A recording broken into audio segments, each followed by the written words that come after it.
ndebe iyo umuntu ko yahiye niyarurije.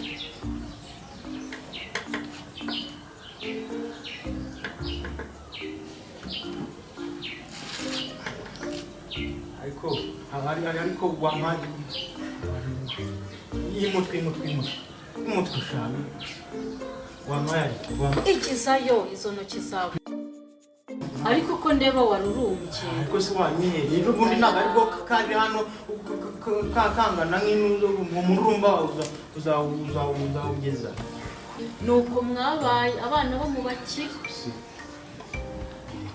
Ubu warurumbye ubu wabona umuntu ungana nawe, umugabo ungana nawe. Umugabo ungana nanjye si umugabo n'abagabo nibo bata. Byagira ngo iki? Byagira ngo iki nyihera ibiryo ubundi kataraza hano ntabwo umuntu yirasi Kigali we. Reka nanabijyane mu nzu. Kambijyane mu nzu nawe sinshaka no kukugaburira aba boss bataranara. No.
Yego yes. Wese kandi wageza burya. Nageze hano gutese umuntu muzima nkawe atibirike. Itagereza katire ntabwo ari kudu. Wanjije. Umuntu ungana gutyo umuntu wakuriye iki? Wakuriye gusa. Reka njye kwinyanira. Njye kwinyanira ni isoni cyawe. Njye kwinyana. Njye kwinyana.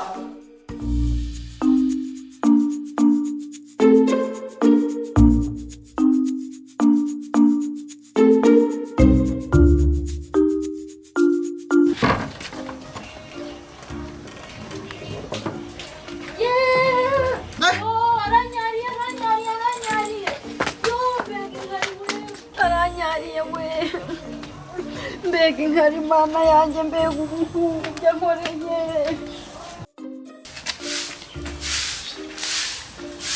aho uriya mukobwa ibintu mukoreye ntuzi mukubise imvura y'ukwakira nk'iy'ukuboza imvura y'amahindu kabisa itafate yanitse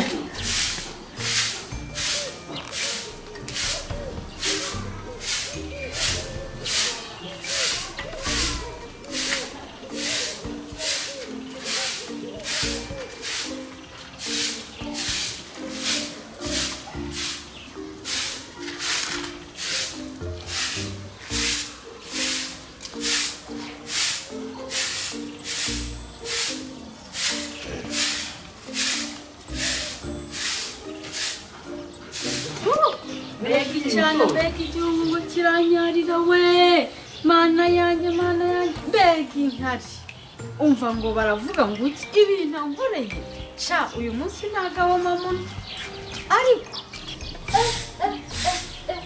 kiriya gihugu cyabaye gisi kivuye kunyarira muri toilette none dore cyagiye no guhengereza undi mwana dore uburyo kirabya indimi kandi shawe ngifashe reka nze nkwereke ngiye kugikubita ndakikubira imbere ayiwe baba ngiye abaye ikise kandi